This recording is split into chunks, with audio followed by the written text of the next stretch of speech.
নাম ঘোষণার পর থেকেই তমলুকের বিভিন্ন এলাকায় দাপিয়ে প্রচার করছেন বিজেপি প্রার্থী অভিজিৎ গঙ্গোপাধ্যায়। মঙ্গলবার প্রচারের ফাঁকে পূর্ব মেদিনীপুরের তারাগিরিয়া ভীম মন্দিরে পুজো দিতে আসেন তমলুক লোকসভা কেন্দ্রের বিজেপি প্রার্থী।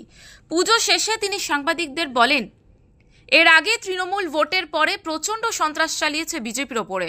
অসংখ্য মানুষের ঘর ভেঙেছে, ঘর পুড়িয়েছে। পুলিশ তার সঠিকভাবে মোকাবিলা করেনি। যদি এবারে সেই ঘটনার পুনরাবৃত্তি হয় তাহলে মজা দেখিয়ে দেব। তৃণমূল তো এর আগে ভোটের পরে এর আগের ভোটের পরে প্রচণ্ড সন্ত্রাস চালিয়েছিল বিজেপি কর্মীদের ওপর। কত মানুষকে মেরেছে, ঘর পুড়িয়েছে, বাড়ি থেকে চলে যেতে হয়েছে তাদেরকে, তাই না? এসবগুলো তো করার কথা নয়, কিন্তু যেহেতু তৃণমূল একটা দুর্বৃত্তদের দল এবং একটা চোর ছেঁচড়ের দল, তারা এগুলো করেছিল। এবং তখন যে পুলিশ ছিল তারা সেটাকে তারা সঠিকভাবে সেটার মোকাবিলা করেনি।